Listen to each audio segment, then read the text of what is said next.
We know awkward fighters. Real fighters know awkward fighters. He's not an awkward fighter. He's just a dumb fighter. Me, I'm trying to kill you. You know, I think let's go in here and make this money. You know, it's more of a business tactic than anything. Not the guy that knows how to sell a fight. Tank cannot sell a fight in his own division. You have the Paul brothers and they come over to boxing. Their idea from day one is we don't have the skills or the experience. What we're gonna do is we'll take on the absolute best guys, but they're gonna spot us some pounds. During the press event, Gervonta Davis intensified the atmosphere by firing a direct warning at Jake Paul, declaring that he intends to end the fight in ruthless fashion and erase any uncertainty about the result. He vowed to deliver a knockout and walk away with the prize, speaking with unwavering confidence in both his strength and his determination. He's a fighter that's just started fighting. That's, you know how when somebody first come in the gym and like, yeah. When somebody first come in the gym and they've been coming for like a little minute, so they think they nice now. They ain't get all the everything down packed, but that's how he fight. I don't think he's an awkward fighter. Awkward is somebody, I don't want to call no names, but awkward is different from him. He's not awkward. We know awkward fighters. Real fighters know awkward fighters. He's not an awkward fighter. He's just a dumb fighter. Eddie Hearn spoke bluntly about the unusual clash between Gervonta Davis and Jake Paul, pointing out the vast gap between authentic boxing and pure entertainment, placing this fight squarely in the latter category. In his view, it has nothing to do with skill or sporting merit, but is simply a spectacle built to grab attention. He even laughed at the notion, calling it ridiculous and warning fans not to mistake such exhibitions for real professional boxing at its peak. His comments highlight the growing frustration among traditional promoters who believe that these entertainment-driven matchups are beginning to overshadow the true spirit of the sport. We're getting Jake Paul and Gervonta Davis. What can you tell me about that? What can you tell me about why Jake and Anthony has maybe been put to the side for now? Yeah, they always told us that it was, we were looking at that fight for February of next year, and they always said that there was a chance that Jake would fight in November. I think, wasn't I the one that broke Jake Paul against Gervonta Davis 6 months ago or something? I knew that they'd agree that deal. I didn't know they were about to announce it then, but I did know that they'd agreed that deal previously. So I don't like it, if I'm honest. I mean, I think we need to really differentiate between boxing and an entertainment concept, and that's what that is. It's a freak show. It's entertainment. It's a lightweight fighting a cruiserweight. With, I don't know, is it bigger gloves and certain minutes per round? I don't know what it is, but I understand the market and I understand this freak show shock kind of the world mentality of people potentially tuning in. Is that a step too far? Maybe. I mean, I hated Jake Paul against Mike Tyson, but it did massive numbers. I hate Jake Paul against Gervonta Davis. It'll probably do massive numbers. So that's when you really have to differentiate yourself between, just because you don't like it doesn't mean it isn't going to do good business. However you want to be involved with it is another kettle of fish. I don't want to be involved with it, but I do respect the fact that it's going to do big numbers. Ariel Helwani presented a different angle, noting that fans in MMA often welcome and even celebrate unconventional matchups. Yet when something similar happens in boxing, the reaction is far more negative. He called this a clear double standard, arguing that while the Davis versus Paul showdown may not represent traditional boxing, it still carries entertainment value that audiences will appreciate. Helwani stressed that the fight should not be measured against the standards of championship bouts or fully sanctioned contests, but instead viewed as a unique spectacle. In his eyes, if fans can embrace such events in other combat sports, then boxing supporters should also be able to enjoy this matchup without piling on unnecessary criticism. Generally, I'm sure it'll be a little bit closer, maybe 200 to 150. How much bigger can Tank get? Why would that be somewhat celebrated in MMA, but in boxing it isn't? Do you know what I mean, Pete? In MMA, we sort of love the freak shows, but in boxing they don't. Why do you think that is? What does that say about us in MMA? Well, we're a sick bunch of fucks, there's no doubt about that. But I will say, you agree, right, or no? Yeah. The idea of the MMA freak show is everybody coming together and saying, "Oh, we're gonna watch a freak show. This is what this is. We know what this is. It is absolutely mental, what we're going to watch here. I think where people get annoyed with Jake is like, you know, he even got me. You know what I mean? This guy is the greatest outrage farmer of all time. I saw his tweet and I was like, reading it, you know what I mean? And I was like, well, this is exactly what he fucking wants me to do. You know, like this is every time I'm doing this, he's in the game of getting eyeballs, and this is ridiculous. As long as, like, you know, why do I like an MMA freak show? Why would I watch Eddie Hall in an MMA fight against Dylan Dennis? I'll be like, this is fucking ridiculous, and I have to watch it. That's the way I feel about Jake Paul and Davis. I will watch it. It's ridiculous. You know what I mean? It's all of us getting together to go to the circus for the evening. I think the reason why there's pushback against it when Jake does it is because Jake, and obviously tactfully, is going like, what are you talking about? This guy's a world champion. I took out Mike Tyson. He's a world champion. And then I'm going to take out Canelo and stuff like this. Like, he's winding us up. He's not agreeing to the stipulation that we're all agreeing on, which is this is a freak show. This is absolutely mental. As long as we can agree with that, we can all enjoy it collectively.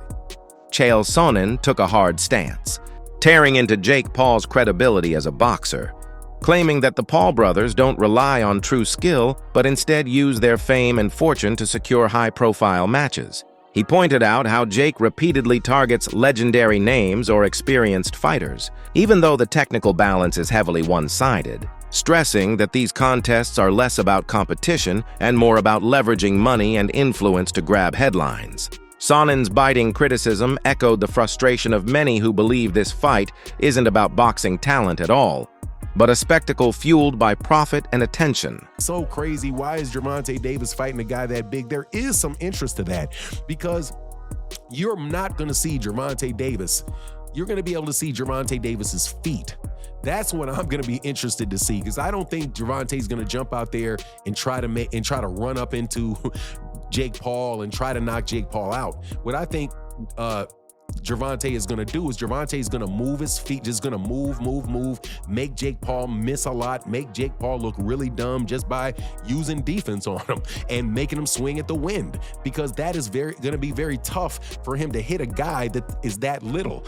If you play basketball, for example, and you are a tall 6'1" guy and you try to stand in front of some 5'8", real quick 5'8" guy, trust me, their first steps are going up out of there, those little teeny weeny dudes.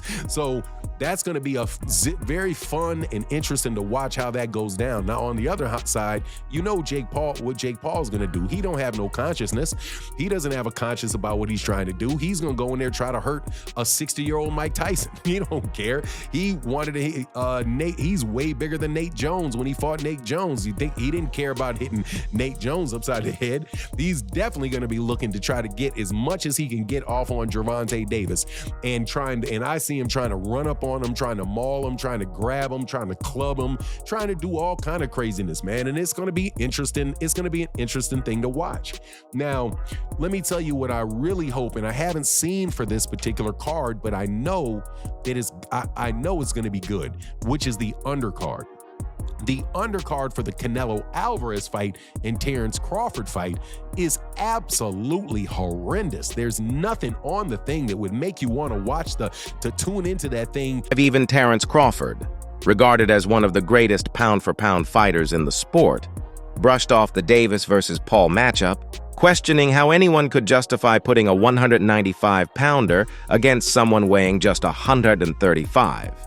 To him, the whole setup has nothing to do with real boxing and everything to do with business, a staged event designed for profit rather than competition. His dismissive response mirrored the doubts of many in the boxing world who see the fight as pure spectacle, not sport, underscoring the growing divide between authentic contests and entertainment-driven showcases. Ferocious.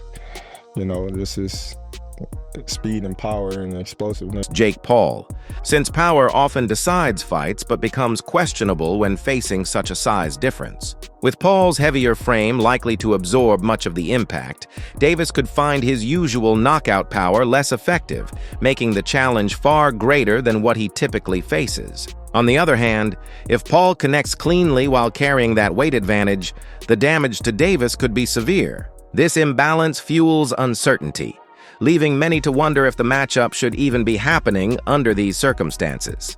I am interested to see, will it look similar to this, or will it be even more definitive in favor of Tank, like some people are suggesting? And with it being 10 rounds, like Jake Paul did start to gas at the end of his last fight. Like if that happens, maybe Tank could look at that and go, right, I'm going to work the body early, and when you do start fading, then I'm going to fucking really put the pressure on you. And it's one thing with Julio Cesar Chavez, you know, in front of you, you know, who's trying a little bit in the last 2 rounds, but Tank, even as small as he is, it will be a lot harder to keep him off. And what will Tank's power be like as a 135er? Like he's probably going to be about 150 when he gets in there, maybe. Will those punches on the big fat dome of Jake Paul actually really hurt? Because power can translate up a couple of divisions, but like that's a lot of divisions. What if Jake just takes them? No problem. I'm not saying he will, I'm just saying it would be fucking weird. This really is size versus skill in its purest form, and that is why I've got to admit I'm fascinated to see it. To be honest, I'm a little disappointed as well, because I wanted to see Tank versus Roach after